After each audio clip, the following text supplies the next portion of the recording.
رویت ہلال کمیٹی نے عید کے لحاظ سے اعلان کیا ہے۔ شرعی طور پر وہ اعلان تقاضے پورے نہیں کرتا کہ اس کی وجہ سے ایک فرض عین کو ترک کر دیا جائے۔ بخاری شریف میں ہمارے آقا صلی اللہ علیہ وسلم کا فرمان ہے، حدیث نمبر 1906، لا تصوموا حتی تروا الہلال ولا تفطروا حتی تروہ، کہ جب تک تم چاند نہ دیکھ لو تو روزہ نہ رکھو، اور جب تک چاند نہ دیکھ لو تو عید نہ کرو۔ فَإِنْ غُمَّ عَلَيْكُمْ فَاقْدُرُوا لَهُ، اور اگر ایسا ہو کہ 29 پر مطلع ابر آلود ہو جائے تو پھر تم 30 کی گنتی پوری کرو۔ جس طرح کہ آج پاکستان میں مطلع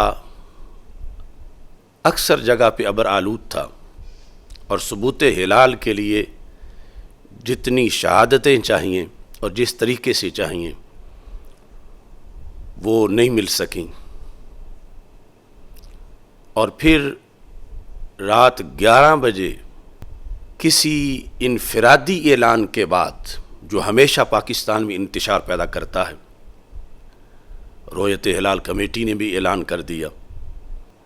یہ مسئلہ سمجھنا چاہیے کہ اگر کسی شخص نے ظہر کا وقت شروع ہونے سے پہلے ظہر پڑھ لی تو ناجائز تو کیا، لیکن اب اس کے پاس وقت ہے کہ ظہر کا وقت شروع ہو گیا تو وہ پھر پڑھ لے گا۔ وقت ابھی باقی ہو اور کسی نے ابھی ظہر پڑھنی ہو اور کہہ دیا جائے کہ اب وقت ختم ہو گیا ہے، یا یعنی اس طرح کی صورتحال ہے کہ کوئی شخص کہے کہ آج دن میں 4 نمازیں ہیں، 5ویں نماز نہیں،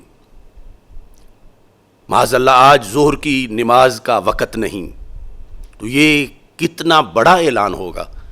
رمضان کے چاند کا ثابت ہونا قطعی ہے، اور دوسری طرف محض ظن ہی ظن ہے، شک ہی شک ہے عید کے لحاظ سے، تو اصول شریعت کے مطابق قطعیت کا حکم رفع نہیں ہوتا یوں شک کی بنیاد پر۔ اور رسول پاک صلی اللہ علیہ وسلم کی واضح حدیث ہے کہ تمہیں جلدی کیا ہے، تم پھر یعنی 30 دن پورے کرو۔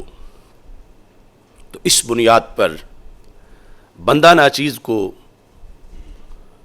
جو مسئلہ سمجھ آیا ہے قرآن و سنت کے دلائل کی روشنی میں، موجودہ صورتحال میں شرعی طور پر صبح جمعرات 13 مئی کو روزہ رکھنا یوں ہی فرض ہے جیسے گزشتہ دن روزہ رکھنا فرض تھا۔ تو انشاءاللہ عید الفطر 14 مئی جمعۃ المبارک کو ہوگی، اور 1 شوال کا دن شرعی طور پر وہی قرار پایا ہے۔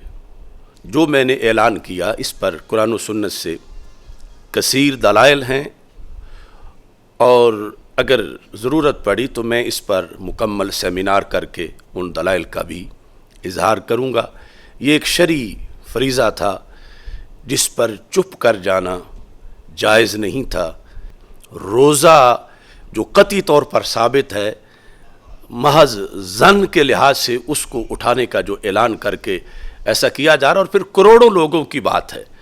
اب ہمارے اعلان کے بعد جس کی مرضی ہے وہ یوں کرے، جس کی مرضی ہے وہ نہ کرے، لیکن مسئلہ تو واضح ہونا چاہیے۔